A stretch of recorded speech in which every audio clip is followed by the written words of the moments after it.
Hello everyone. So in the first video we deployed the custom subgraph.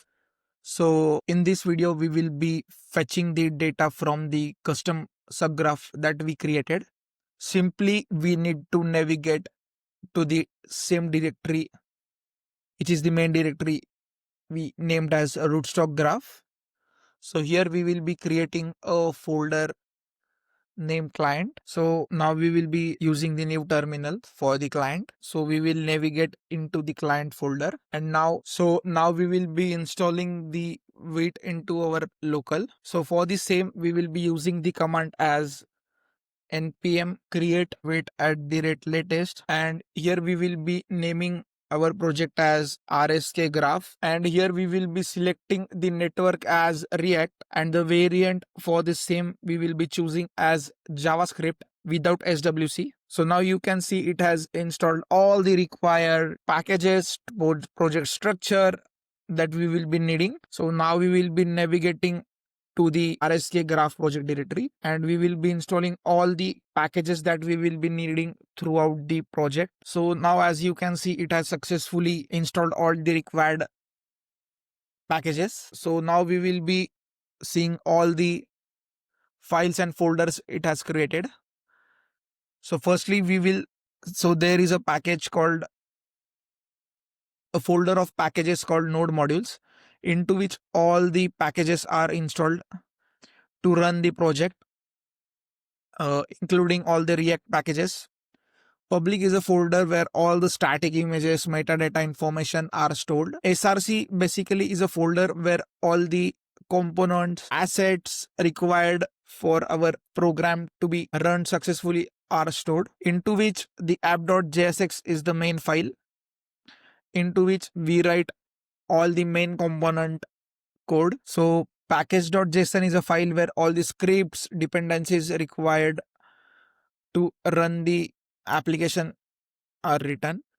Readme.md is a file which is need when we push our code to the repo, any particular repo like on the GitHub or Bitbucket. It gives all the steps, information about the project, how to run it. So now we will be installing our all the required packages. So first one is like GraphQL. So the command for the same is npm install GraphQL urql at the version we will be using as 0.0.3. So it has successfully installed it.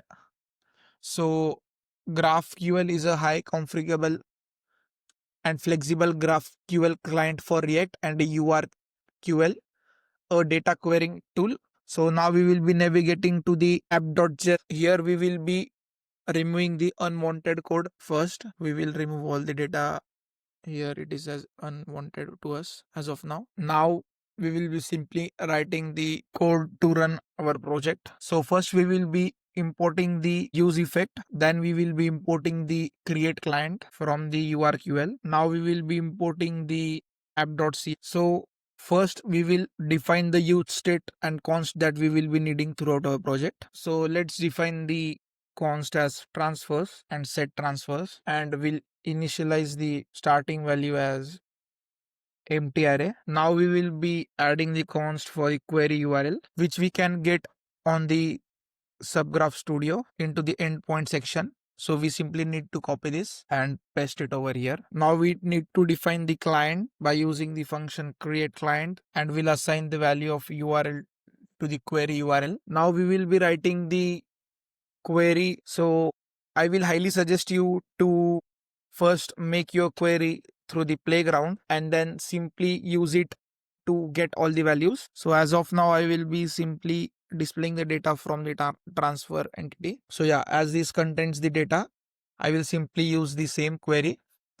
So we simply need to define a const query. So we will simply edit this. We will make it as transfers, and we'll display the first 5 records. We will display the ID, the from, the to, and the value. Now we need to define a use state, into which we need to write a const which stores the value of the function get transfer and ownership.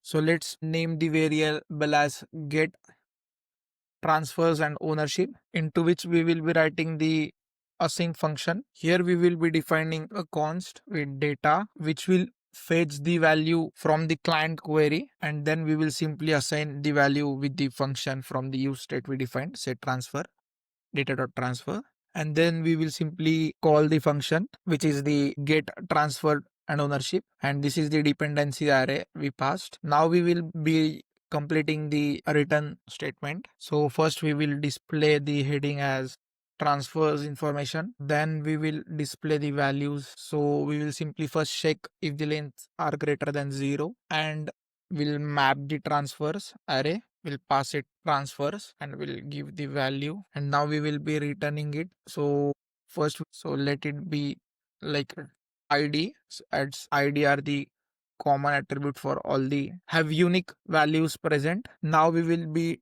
displaying few of the values like transfer id from to value.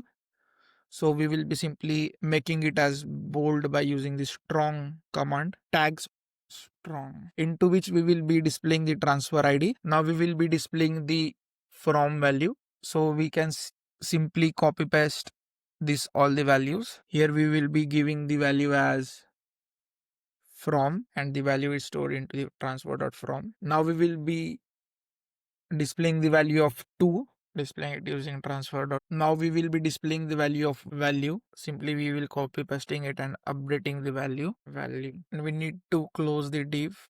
It has automatically closed.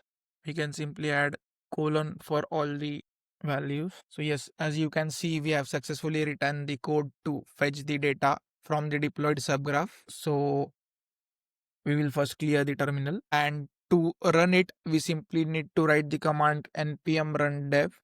Now as you can see, it has hosted the project on the localhost 5173. So yes, this is the output. Like as you can see, the transfer id from to value for all the first 5 entries.